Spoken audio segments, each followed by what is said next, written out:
Yo, what's up guys? D-Cell here, and today I want to talk about a game called Counterside. Now for those of you that don't know, Counterside just launched its first global release just a few days ago. Now, I've never played this game before. I didn't play the SEA servers or any of the other versions of the game. I haven't really been keeping up with it. I did know about it and was interested, but not really enough to look at other videos or anything like that on it. So my goal in this video is to give you guys a brief overview and my first impressions of the things that I saw while playing the game to help you guys decide whether this might be a game for you or not. But hey guys, before we do that, I do want to say I do stream over at Twitch, so do be sure to follow me over there if you want to follow along on our streaming adventures like we did with this Counterside global release. And also be sure to leave a like or a comment if you end up enjoying the video, or maybe even subscribe if you want to see more videos like this, and I will deeply appreciate it as all of that helps me out. Okay, so first and foremost, I just want to say yes, this game will have a PC release.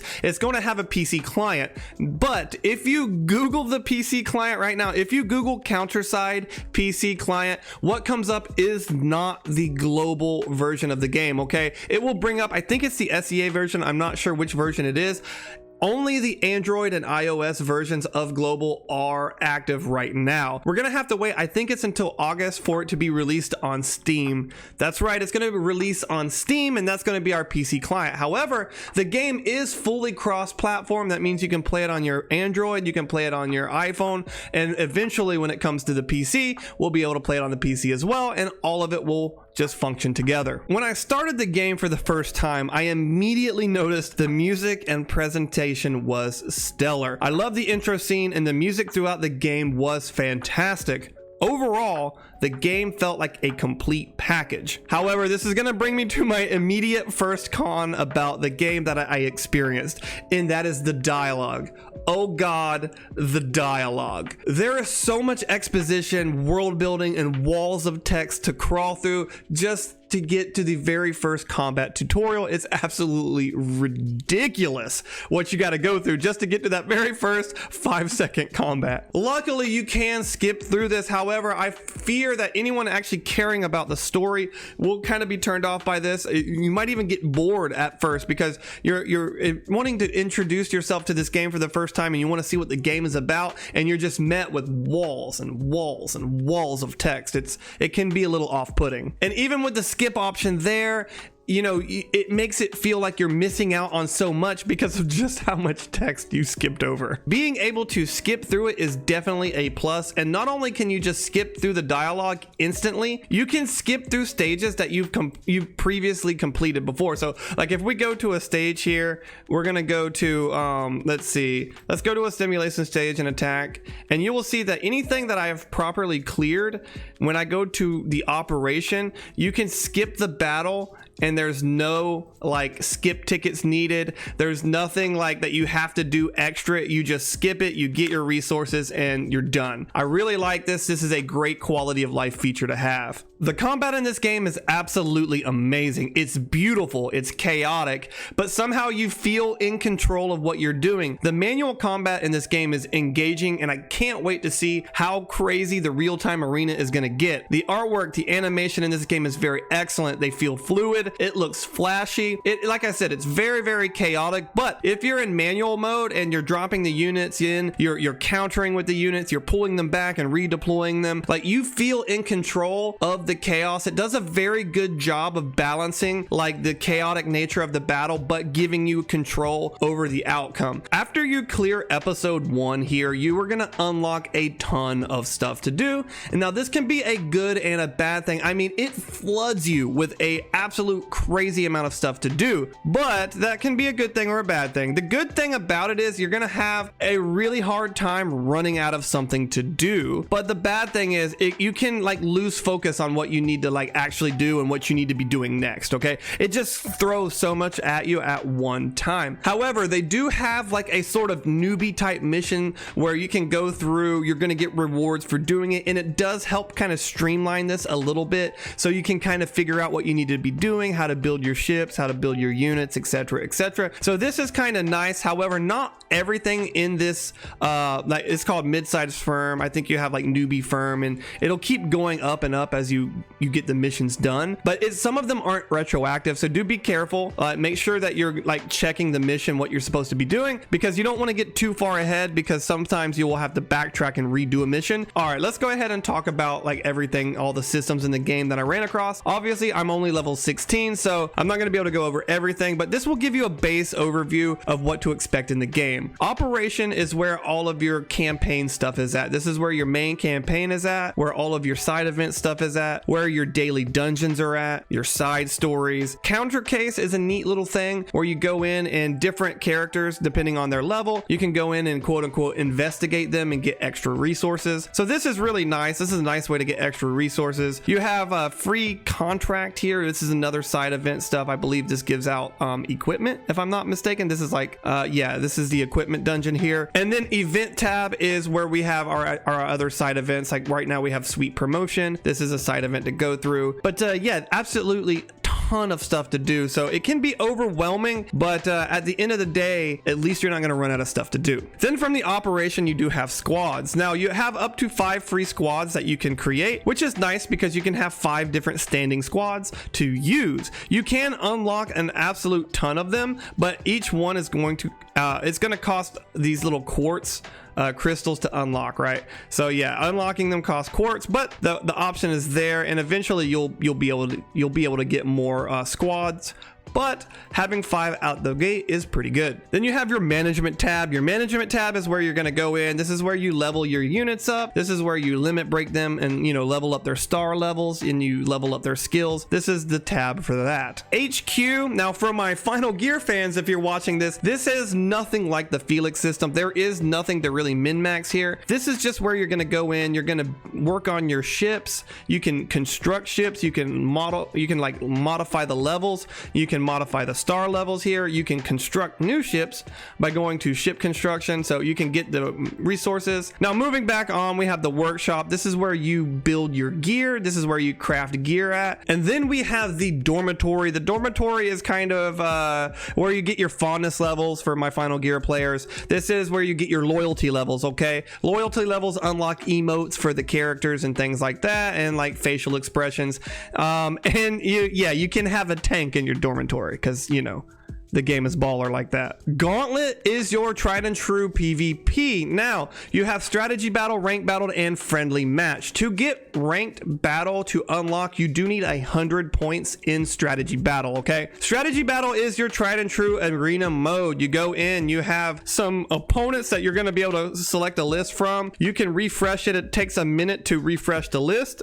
if you don't like it. This is fully automated. You can't manual it. It's 100% automated. So yeah, this is just your tried and true arena mode. Now ranked battle is a real-time battle, and so is friendly match, right? So these are real-time against other opponents, and they are manual, they are real-time. So I can't wait to really start diving into this, but obviously my account is not really set up for anything like that at all. The world map here is going to be where you do your dispatch missions. You go in here, you get like, you know, 1, 4, and 8 hour missions. They give you different rewards. You get branch experience levels up, etc., etc. So you have a small chance to get like what's called a great success, and the great success will give you an extra item. Now sometimes, like we just saw, you have a chance to spawn a thing that you can go in and fight and get even more resources. So like overall, this whole system is like, it's really fun, it's really engaging, and it's a little bit of a twist on the tried and true dispatch mode. The counter pass is your battle plans. It's your battle pass, whatever you want to call them. You have a normal free version that you can unlock just by playing and doing missions in the game, and then you can spend about $20 to unlock the left side, which is the special plan, and that will get you even more goodies. Moving over to the manage tab, we have partners. This is your friends. This is your friends list basically. Storage is your inventory, and then consortium is your guild system. Okay, so yes, this game does have a guild system. There's some stuff that hasn't been unlocked yet. you'll have to go to the, counterside.com and look at their roadmap. Luckily, this game does have an official roadmap, and it'll tell you when you can expect these things. But yeah, you check in, you donate, they are going to have like clan boss battles, like co-op battles and stuff like that. So yeah, overall, just, your standard guild stuff. Then on the left side of the screen here, I'm kind of covering it up a little bit. You have the mission tab. This is going to be where you have your achievement points, your daily missions, your weekly missions. This is all pretty standard stuff in gachas. You get points for the weeklies. You unlock extra rewards like more quartz and stuff like that. You have your achievements. You have emblems and stuff like that. This is where you go to your newbie mission list and stuff like that. So yeah, this is all pretty standard. So it's good that it has this. So right here where I'm clicking is the gacha. So let's go ahead and talk about that. This right here, new user special recruit. I do believe after 30 recruits, you have like a guaranteed SSR or something like that. And it's like a slightly discounted price for only 1,000 quartz per 10 pull. So you can do that if you wish. Then you have like the normal recruits. I don't really know anything about these. I do know that for the first few days, we're going to have 10 free 10 pulls every single day up to 160 for the global launch of the game. So definitely log in now and start getting those free summons. That's a really, really good deal just for logging in and playing the game. I did hear that Rosaria is a pretty good like ranger DPS unit. Like I said, I'm not really sure about the game. I'm not really going to try to summon for her because I do need 150 for pity. And as you can see, I only have 58 of them. So we have Karen Wong, and then we have recruit on demand. So we're going to go ahead and do recruit on demand. As you can see, you get a free recruitment. So you guys can get a feel of what the recruitment process looks like. So you get the little plane comes down, and then the pilot or the unit's going to come down into the plane, and then you have to unlock the hatch like this, and then you get your unit. So overall, it's pretty quick, but it's kind of neat. It fits in with the theme of the world. So overall, I like it. It doesn't take too long, but it also feels kind of special when you get that SSR. Classified recruitments are a little special. These are your special banners. I was really, really lucky. You get one free summon a day on these, and I got Awakened Hilda like on my second day for free on the free summons. It was absolutely like my mind's absolutely blown. But it looks like we're starting global with an awakened unit. I'm not quite sure what that means, but it sounds good. Okay, let's talk about the shop. The shop in this game, I've got quite a lot to say about this. Okay, first of all, you have two different currencies to split through. So if you've ever played a game like Neverwinter, that's what this reminds me of, where you pay real money to get the admin coins, and then you can convert the admin coins into quartz, and then you can use the quartz to summon for characters. So it kind of reminds me a little bit of the Astral Diamond system in Neverwinter. Overall, I'm not a big fan of the currency system like this, because it means when you buy the admin coins, you're always going to have to overspend to get the item you want. They do have packages here that range from $1 all the way up to $30. These seem like good, reasonable deals. The only thing that's a kind of a red flag for me is the gear packs. Not sure how I feel about the game selling you gear packs, but since you can farm gear and you can craft gear, I don't feel like it's going to be that big of an issue. But overall, it does feel a little bit like a red flag to have a gear listed in the shop. So, that's definitely a thing for whales. But overall, the prices in the shop look pretty reasonable. So if you're a low spender, you're going to get some kind of value out of it. So I do like that aspect of the shop. There's a wide variety of packs from $1 all the way up to $100. Then you have like your limited stuff that you can buy monthly and weekly.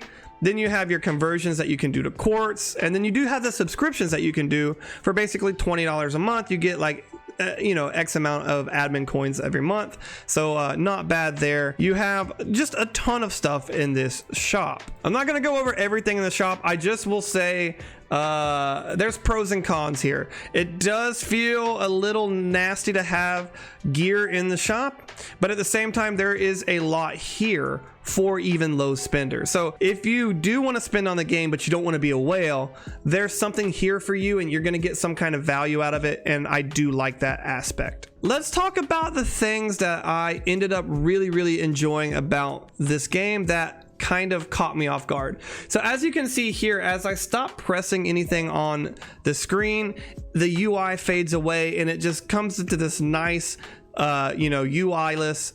You can enjoy the artwork. I really like this. You can hit the button there to bring the UI back up. I really enjoy this. This is a nice touch to have for the game. That way you can actually see your banner characters. You can see those characters you tried really hard to level up. You know, this is a really good thing to have. The other really nice touch about this game is the lobby settings. Okay, so let's go into the lobby settings here. And as you can see, we have up to 5 characters that we can place. You don't have to place all 5 characters, and you can drag and move the characters as you see fit. This is amazing. You can put them anywhere you want.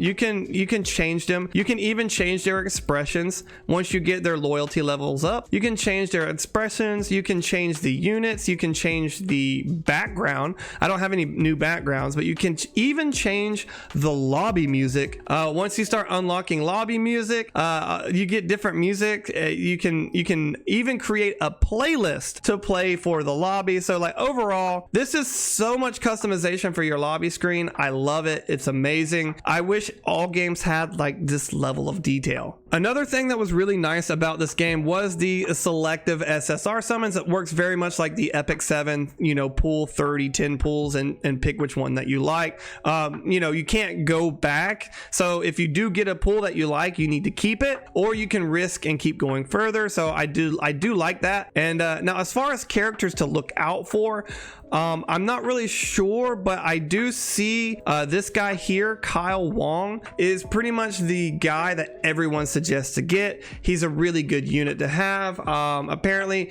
he's probably the best pick. And this brings me to another thing I liked about this game, that it has both waifu and husbandos. I love it when games have both and they're not afraid to have husbando characters that have cool designs, you know what I mean? So I really like seeing that. Now I wouldn't say Kyle Wong has a cool design. It's pretty bland, but you get what I'm trying to say. Another name that I'm seeing to look out for is this lady here, Gayun. Not really sure how to say her name, but she does have quite a bit of skin, so she does look like a popular character. And I do hear she's pretty strong, and she is a ranger unit. Now, of course, the character that I went for is Shifuyu, Nanahara Shifuyu. Now, Shifuyu, I don't care what you say, she is straight waifu. I mean, look at her character model. It's absolutely gorgeous. Now, Shifuyu is probably a pretty decent unit as well to invest in. She probably more so for PvE than PvP. And Estarossa was another unit as well, but I do think you can get Estarossa for free from the rewards you get for the global release. Now, I will say these units, all of these units except for Kyle, from what I've been told, they're going to get power crept in the future anyway, so it largely doesn't matter. But I do want to say this as far as the game is concerned. A lot of people focus on, what's the best to min-max, and they start preparing for the future, but they prepare way ahead into the future with these gacha games. You need to pull for a character that you're going to enjoy and you're going to have fun with, okay? And it's not going to gimp you in the future, okay? Or gimp you like in the short term or whatever. Like, you want to have fun, okay? As long as the character is viable and you're having fun. Kyle is probably the more meta unit, but Shifuyu is a great PvE unit, so if that's your thing, go for it. And don't worry so much about in the future, okay? You get what I'm saying? So a lot of people, they get frozen by indecision, and they just keep saving and they never even get a unit because they're too scared to spend their crystals. They're too scared to spend their quartz or whatever you want to call it in this game. Don't do that to yourself. Pick somebody, have fun with the game. I mean, Shifuyu is obviously the right choice, is all I'm saying. And the last thing that I want to talk about as far as like picking your first SSR character or your first, characters to begin with, let's go into the operation real quick and talk about the simulation, which is like your daily dungeons. So one of the reasons why I think Kyle is probably a really good pick, even though I didn't pick him, is because of the anti-air training. Anti-air training is where you're going to get your materials used to star up your characters, and these have primarily air units. So if you have a character like Shifuyu is literally just going to sit there and do nothing, okay? She cannot attack air units, so you are going to have to build up anti-air units to get this leveled out, okay guys? So do be aware of that. If you're gonna go for somebody like Shifuyu, do keep another character in mind that can attack the air, or you're gonna have a really hard time getting materials. But hey guys, that's going to be it for today's video. And overall, I really enjoyed the game. I think it's a fantastic game. It's got a lot of polish. There are, a little bit of signs in there. It's a gacha game. There are some, things in there that will irk me a little bit. However, the overall gameplay is solid. I am having a blast in this game, but I would love to know your thoughts about the game. So definitely let me know in the comments down below. What do you think about Counterside? For me, I absolutely love the artwork. I think it's well done. The animations, all of that is just really, really fun to watch. Even putting it in auto mode and just watching things go wild, it's just a lot of fun. And so far, I would rank this as probably the best gacha game to come out this month, maybe even this year. I don't know, but it is really, really good as far as a global launch goes. And with that said, guys, I'm gonna get out of here. Thanks for watching. Be safe out there. Have a great day, and I'll see you in the next one. So ridiculous. Look at the tank. Look at the tank is dancing. The tank is dancing. Oh my God, this is too much.